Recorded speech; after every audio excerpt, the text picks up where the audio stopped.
Tonight marks the 5-year anniversary of the Jonesboro tornado. An EF3 tornado carved a path of destruction among some of the busiest streets in the city. Alejandra Hernandez spoke to a store manager who lost her store in the tornado, but fought to bring it back to Jonesboro.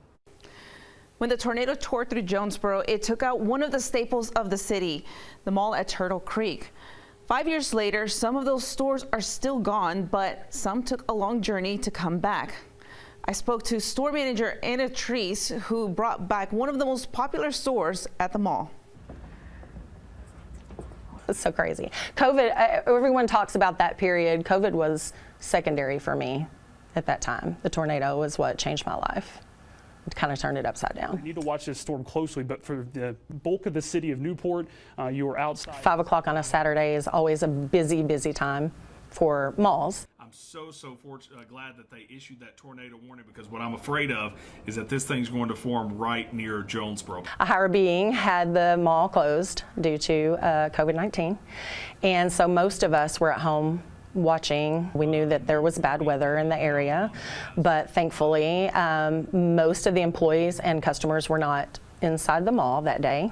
What'd you say? There's a tornado coming out this storm right in town. It's in Jonesboro right now. Oh, there it is right there. Zoom in. Can you zoom in on that? Guys, we have a confirmed tornado in Jonesboro. So we're past. This is going back down towards the mall, Chick-fil-A. The moment that I saw the tornado hit the mall, it was pretty devastating, not gonna lie. The mall at Turtle Creek suffered significant damage from the tornado. Many stores nearly leveled, Journeys among them. Treese and her employees were never allowed to go back to see the damage with their own eyes. So I've seen pictures, and it definitely was a blessing that we weren't there. Some things were left in place, and then other things were just completely in disarray or missing. The wires were hanging out, it was flooded, so, you know, no telling what could have happened if we had been there.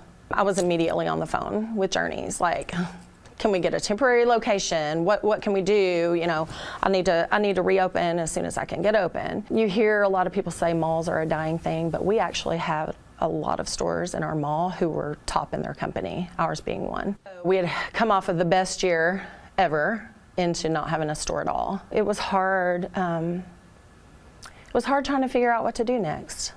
What comes next? For Treese, it wasn't an easy answer. She was on furlough for months and then unemployment. Almost a year later, and the store still wasn't back in Jonesboro.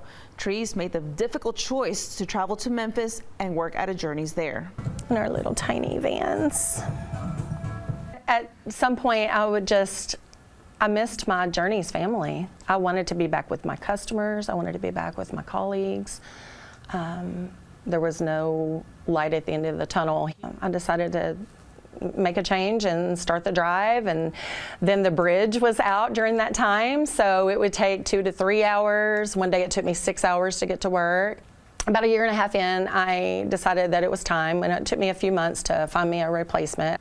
It was a good experience, but it was a hard experience. It was very rewarding. But I got to where, even though I was driving home at night, I was leaving early in the morning, I got really homesick from Northeast Arkansas. Treese left Journeys, but Journeys never left her. Journeys was already testing stores outside of malls. It was a month after she left, she got the call she'd been waiting 3 years for. I fought really hard to get this store back. In the end, when I got the call, it just felt like a victory, and it felt like, okay, I'm going to be home again. This is home for me. All of my main core group, all of my key holders, they could not be here. It was really nice because we all got to open it together. Not very many of us came back after the mall was destroyed. So it's a blessing to be able to see customers walk through the doors and say, oh my goodness, I remember you from the mall. I'm so glad that you're back. And I knew there was going to be a way somehow, someday, and we made it happen. Journeys relocated to Caraway Plaza in 2023. Treese said she's built a new team whom she's happy to call her family. The week before this interview, Treese said her store won District Store of the Year. In the studio, Alejandra Hernandez, 8 News.